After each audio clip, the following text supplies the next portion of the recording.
Meanwhile, in other political news, former President Donald Trump's main Republican opponent, Nikki Haley, is heading into Super Tuesday on the heels of her very first historic primary win. The former governor of South Carolina winning in Washington, D.C. yesterday. Trump still maintaining a lead against Nikki Haley in the delegate count, now at 244 to her 43. Will there be a knockout blow Tuesday night? Despite Trump's lead, Haley insists she's staying in for the long haul and now says she might not even support the Republican nominee if she loses. So you're no Trump's longer bound daughter-in-law. by that pledge? No, I think I'll make what decision I want to make, but that's not something I'm thinking about. Different GOP now. So she dodged that question. Both candidates on the Republican side now look toward tomorrow's huge Super Tuesday with voters in 15 states, including Colorado, which we were just talking about, heading to the polls. And a total of 874 delegates, about a third of all Republicans, out for grabs. All right, let's go over to Lawrence. Lawrence, let's dive into the polling. Hey, good morning, family. So I want to bring your attention to different polling, but these first three are going to tell a similar story. Let's go to the Fox News poll right here. You got Joe Biden at 47% and Donald Trump at 49% amongst voters right now. And then you go over to the Wall Street Journal, a similar story. If the election were held today, from whom would you vote for? Donald Trump is leading with 47% of the vote. And then you go to the New York Times and that Siena polling. A similar story, but now the president, the former president, is leading the current president by 4 points with 48% of the vote. But this is the stunning news. When you go over to black supporters, which is a lot of contention right now with the Democratic Party, Donald Trump gets 23% of the black vote. That's up 19% from 2020. A game changer if the former president could do that. But this shocked everyone. When you look at Hispanic support, the Democrats have been pandering to the Hispanic community, saying open borders, that is what's going to win the Hispanic vote. But it looks like Donald Trump is getting 46% of the Hispanic vote. Alarms must be going off in the White House right now when you have all of these minority groups and when you look at the overall tally going to Donald Trump. I wonder why that is. Do you think it's a lot of Cubans down in South Florida that know what it's like to live in a communist country? They came here the right way? Wouldn't be enough. I think just it's Hispanics at large are pretty conservative. Many in And Texas are seeing what's happening in your state. Texas and Florida, and they don't like what's happening at the border. I think it's disrespectful to them because they did it the legal way. And then you have the black residents, when you look at the unemployment figures, it's hitting them, and they don't like what's happening at the border because it's being brought to Chicago, Harlem, Boston, all these areas where they once supported Democrats. They're taking over their community rec centers and schools. Yeah, they're trying to do a jiu-jitsu on the border, and it's not going to work. At least the polls don't indicate that. I thought this was kind of cool and find it interesting. More than twice as many voters believe President Biden's policies have personally hurt them, where 40% believe that Trump's policies have helped them. Right. So, wow, how devastating. Whatever you're doing, I don't know what the numbers say, but I think you're out to hurt me. Border, doubling my rent, right. And also when it comes to crime. Yep, inflation, the border, and the crime. Yeah, energy. Yesterday, we were down in Florida, went to Publix, my favorite grocery store down there. A pound of bacon, the thick cut, was $12. Yeah. When you look at the Biden bacon index, it's not looking up. You know, we started this whole talking point talking a little bit about how tomorrow is Super Tuesday. It'll be interesting to see as you look at Joe Biden there, you know, who's going to be motivated enough to go out and vote tomorrow? Because right now it does look like it's going to be a Trump versus Biden matchup, like right there.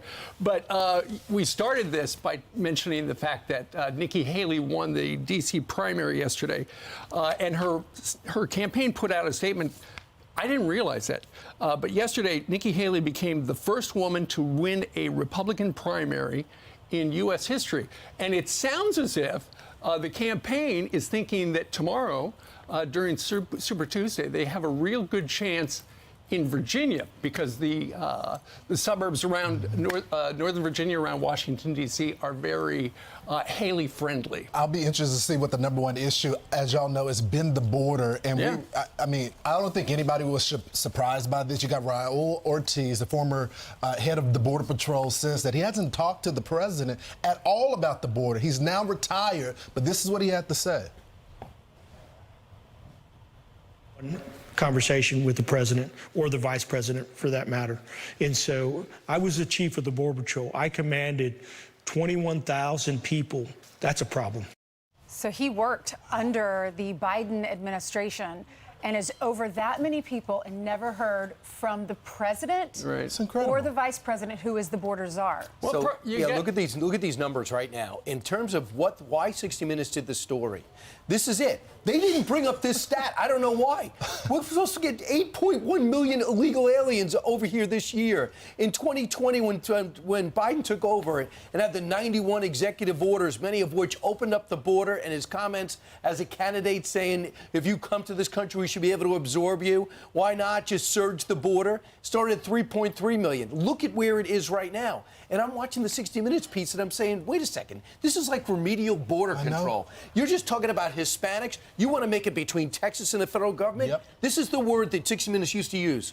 Why is Texas doing what they're doing against the federal government? Why didn't the federal government protect them? What choice did they have? And they never even brought up the busing to major cities. Meanwhile, you thought you might go for the solar plexus on that. Instead, they don't even bring it up, and they bring up, one of the comments was, do you realize this could be anti-Hispanic? If people look like me or you, royalties, maybe they're just going to pull us over. He goes, no, I can't pull somebody over because of how they look. It's what they did. Did they just miss the whole week of coverage that They we just did. did at the How border? about the last year? All the Wait, Hispanic 60 Minutes is not watching us? I mean, wait a minute. Maybe they should, and they wouldn't be so tone deaf, because I was just at the border. Mostly all of the people, probably 90% of the people that I talked to at the border last week were Hispanic, and they don't like what's happening. Then you got the Breakfast Club on Friday doing interviews back and forth, and they said, look, we got to give Greg Abbott credit. We didn't think it was an issue until it hit our own backyard. Now everyone all across the country is Talking about feeling the same Charlemagne? thing. Charlemagne the guy, yeah. On the radio. Of that big number, 8.1 million projected for 2024, an estimated 2 million of those will be high priority cases. People who should be deported, or those with criminal records or pending stuff. So it's like, these numbers are so gigantic.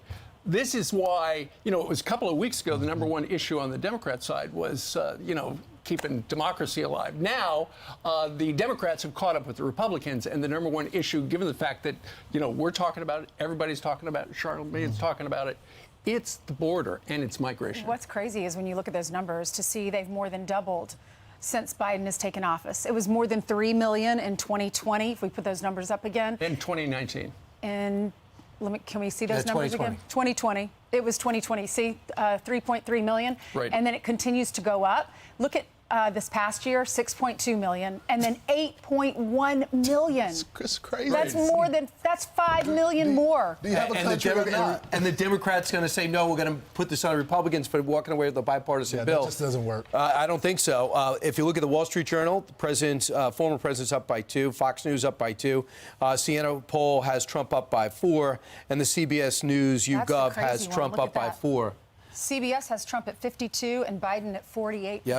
Yeah. If the election were today. I'm Steve Ducey. I'm Brian Kilmeade. And I'm Ainsley Earhart. And click here to subscribe to the Fox News YouTube page to catch our hottest interviews and most compelling analysis.